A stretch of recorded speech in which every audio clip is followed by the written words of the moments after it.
C'est vraiment dur de, si jeune, être un sujet de moquerie pour les autres. Tout simplement parce que tu es différent. Parce que tu ne ressembles pas à ce que la société voulait que tu sois. Tu as choisi de mener une vie différente des autres. Je veux dire, même à 40 ans, c'est dur lorsque les autres passent leur temps à se moquer de toi. Lorsqu'ils ne te considèrent pas comme un humain. Lorsque tu es à l'écart de la société. Lorsqu'ils te disent que tu n'es pas comme eux. Alors que tu es un humain comme eux. C'est triste le monde. C'est triste comment les gens s'arrêtent à des petits détails insignifiants. Et lorsque tu vis cette situation, lorsque tu vis de telles épreuves, tu n'as pas envie de passer du temps avec les autres. Tu n'as pas envie de les voir. Parce qu'ils te rappellent que tu es différent. Ils te rappellent que tu n'es pas comme eux. Que toi, tu es un humain raté. Que toi, tu n'as pas de valeur. Que tu ne mérites pas d'avoir la vie que tu veux. Et lorsque tu vois comment les gens se comportent avec toi, juste parce que tu es un peu différent, juste parce que tu sors un peu du cadre, tu te demandes, mais qu'est-ce que j'ai fait? J'ai rien fait pour mériter ça. Tu te demandes pourquoi? Pourquoi le monde est comme ça? Et ceci est la réalité de notre monde. Dès que tu sors un peu du cadre, on va te juger. On va te pointer du doigt. On va dire que tu n'es pas normal. Que ce soit à l'école, au travail, même avec ta propre famille. Et ce jeune homme, Zanzimana Eli, en a fait les frais. Car il aime passer du temps dans la jungle et il ne sait pas encore parler à 21 ans. Et dans son village, il est devenu un sujet de moquerie pour ses camarades. Pourquoi? Pourquoi se moquer de lui? Pourquoi l'empêcher de vivre sa vie? Pourquoi lui faire vivre une telle calvaire, même s'il est différent? Et lorsque tu vis ce genre de situation, une souffrance commence à naître en toi.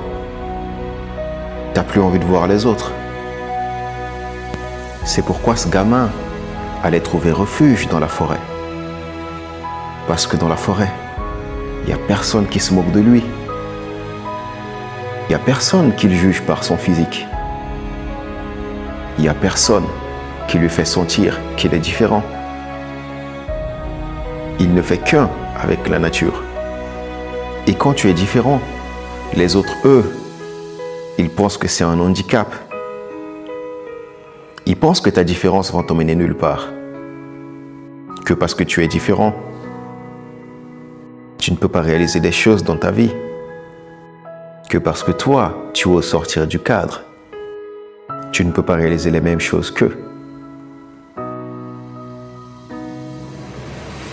Ce jeune homme, il a constamment été perturbé et tourmenté par son environnement. C'est pourquoi il s'échappait de la maison.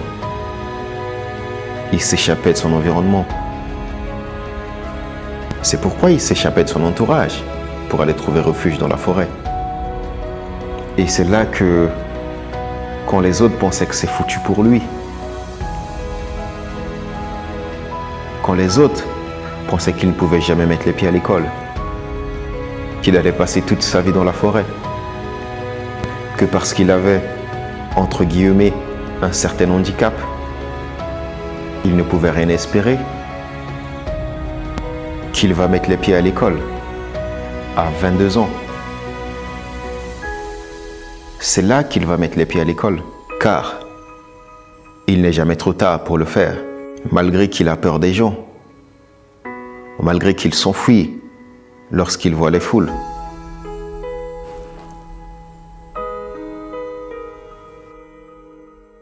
Les médecins disent qu'il souffre de la microcéphalie.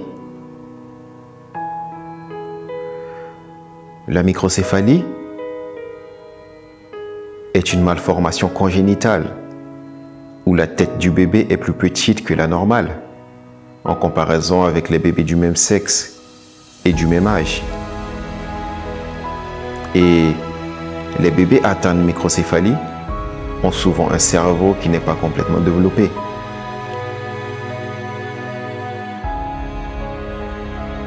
Et ce qui est aussi surprenant, c'est que cette maladie vient avec les problèmes suivants: des crises d'épilepsie, du retard dans le développement de l'enfant, tels que des problèmes d'élocution, un handicap intellectuel, une capacité réduite à apprendre et d'autonomie dans la vie quotidienne, des problèmes de motricité et d'équilibre, des problèmes pour s'alimenter, une difficulté à avaler les choses, une perte d'audition, voire des troubles de vision. Et ces problèmes peuvent durer tout au long de la vie. Lorsqu'on a, entre guillemets, de tels handicaps, lorsqu'on n'arrive même pas à parler, lorsqu'on a déjà 22 ans, on se dit soi-même qu'on n'a pas de chance. On se dit que nos champs de possibilités sont réduits. On ne pense pas à aller un jour à l'école. On peut être amené à croire que l'école n'est pas faite pour nous. Et en faisant ça, on donne raison aux autres. On va effectivement leur montrer que la génétique peut nous limiter. On va leur montrer que la chance n'est pas de notre côté. On va leur montrer que parce qu'on est différent, on ne peut pas faire certaines choses. Lorsqu'on est un peu différent de la norme, on peut avoir tendance à remettre nos échecs sur notre différence. On peut perdre confiance en soi parce qu'on se dit qu'on n'a pas de la chance. Et pourquoi on pense ça? Parce qu'on passe notre temps à se comparer aux autres. On se dit que les autres sont plus intelligents. On se dit qu'ils sont meilleurs que nous. Que eux, ils ont de la chance. Que eux, ils ont tout ce qu'on aimerait avoir. Eux, ils ont les bons parents. Eux, ils ont l'intelligence. Moi, je ne suis pas intelligent. Je suis nul. Je ne suis pas capable d'avoir des bonnes notes. Je ne pourrai jamais comprendre les maths. Et le problème, c'est que tu penses que ton handicap est un problème. Car tout se joue au niveau de l'état d'esprit. Ce n'est pas parce qu'on a des handicaps qu'on ne peut pas faire ce qu'on a envie de faire. Ce n'est pas parce qu'on a des handicaps qu'on vaut moins que les autres, qu'on mérite moins, qu'on n'a pas sa place dans la société. Et oui, les gens vont se moquer. C'est la triste réalité de notre monde. Les gens vont regarder de travers. C'est encore le monde dans lequel on vit. Mais le plus important, est-ce que c'est le regard des autres? Est-ce que c'est ce que les autres pensent de toi?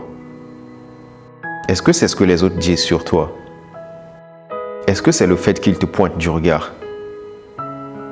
Le plus important, c'est ce que tu veux pour ta vie. Qu'est-ce que tu peux faire de bien pour toi et pour les autres? Pour ceux qui sont importants pour toi. Pour ceux qui t'aiment. Pour ceux et celles pour lesquels tu es prêt à tout donner.